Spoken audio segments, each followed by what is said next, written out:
Hora de falar de economia com Rita Mundim. Muito boa noite, Rita. Rita, hoje teve Boletim Focus, né? E uma melhora na expectativa do PIB. O que explica essa virada do mercado, hein? Leandro, boa noite. A gente vinha convivendo, né, na leitura do Boletim Focus, desde que nós tivemos uma retração de 0,2% no PIB do quarto trimestre, uma projeção de um PIB mais fraco para 2025.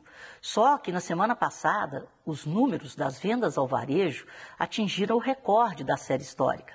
Os números do setor de serviços mostraram que o setor está bastante aquecido, está operando quase que 16,5% acima do recorde que foi em outubro de 2020. As vendas ao varejo também tinham esse recorde em outubro de 2024. 2020 foi a pandemia. Então, a recuperação máxima, tanto de vendas ao varejo quanto de serviços, foi em outubro do ano passado e agora nós estamos voltando a um patamar acima disso.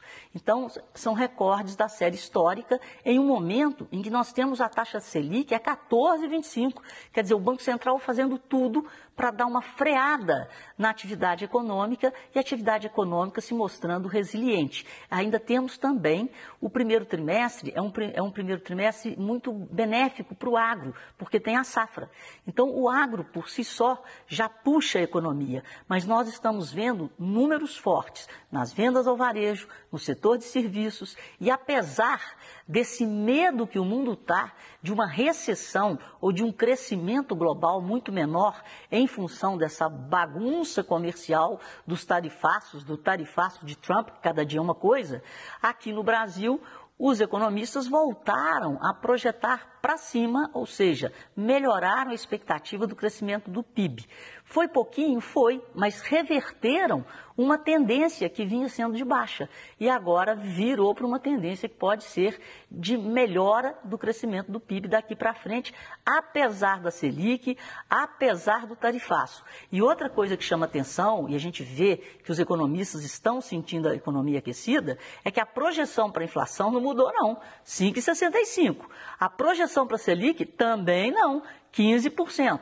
Então, gente, esse aquecimento da economia é que faz com que a projeção da inflação e a projeção da taxa Selic para o final do ano não tenham mudado. E o dólar foi projetado a 5,90 como na semana passada.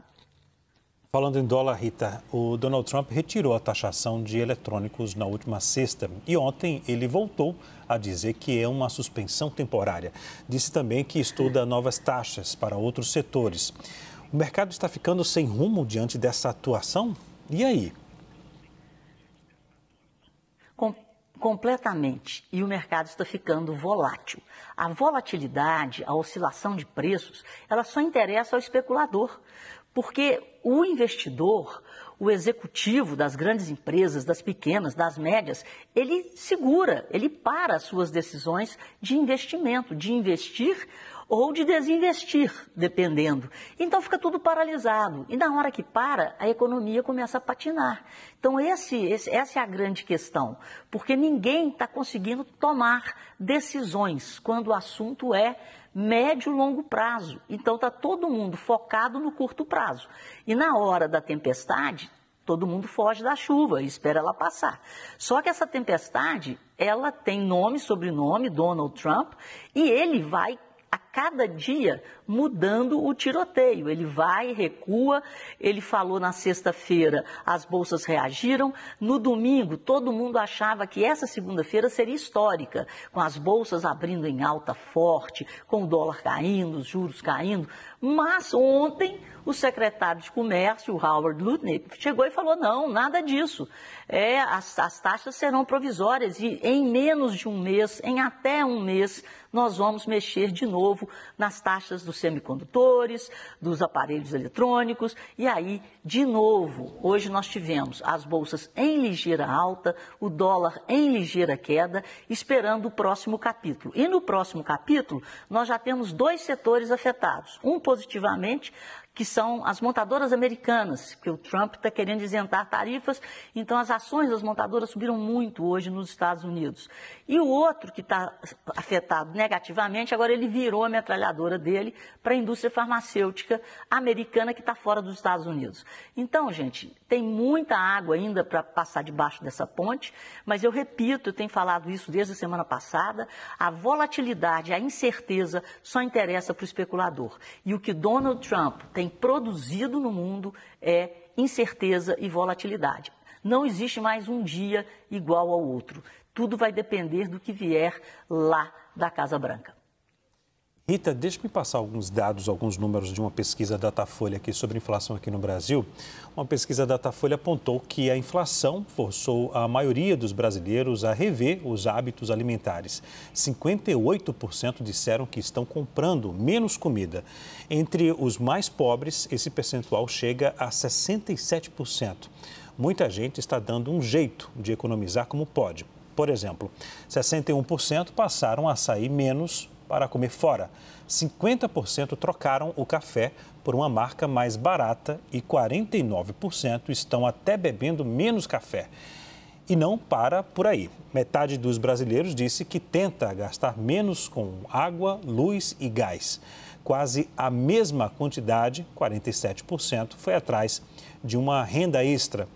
Já 36% cortaram na compra de medicamentos e 32% até pararam de pagar dívidas. 26% deixaram de pagar contas diárias. O Datafolha ouviu 3.054 pessoas em 172 municípios entre os dias 1º e 3 de abril. A margem de erro é de 2 pontos percentuais para mais ou para menos. Rita, essa inflação virou o calcanhar de Aquiles do governo Lula? Pois é, a inflação ela é sempre um grande problema, porque a inflação atinge a todos, mas atinge principalmente os mais pobres. Os mais pobres não têm poupança, eles não podem se proteger no mercado financeiro, aplicando o seu dinheiro e tirando a coisa mais trágica que a inflação produz, que é a alta dos juros. E eu repito, a alta crônica dos juros no Brasil, ela tem um responsável, é um governo que não consegue produzir equilíbrio nas contas públicas e muito menos superávit. Então isso vem, essa é uma herança que vem há anos. Então os políticos, eles acham que eles sabem gastar o nosso dinheiro. E a receita é, vamos aumentar impostos cada vez mais e isso deixa cada vez menos dinheiro na mão da população. E o governo, ao não fazer a parte dele, ele faz com que a população inteira também participe dessa conta, dessa tragédia nacional, que é o pagamento dos juros da nossa dívida.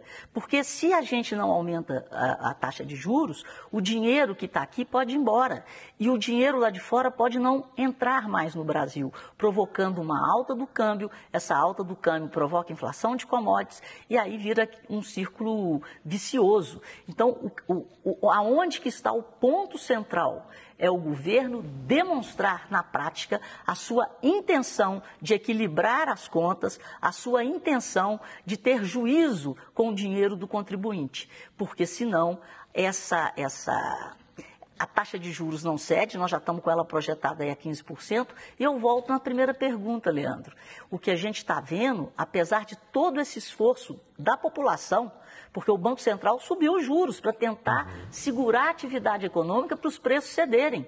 Mas na outra ponta, o governo injeta dinheiro e chama as famílias para consumir via crédito ou via algum tipo de auxílio. E isso é muito ruim para o país que se endivida para distribuir esse auxílio e para as famílias que se endividam via crédito para continuar consumindo. E olha que tristeza, as pessoas estão deixando de comprar medicamentos, as pessoas estão comendo menos. Então isso é muito triste, porque a inflação é o pior imposto para os mais pobres, que não podem se defender no mercado financeiro. Como que você vai ter poupança com o salário mínimo do Brasil, com a carga tributária do Brasil? Então nós vamos ficando numa situação muito difícil mesmo para as famílias. E isso tem uma repercussão, claro, na avaliação política do governo.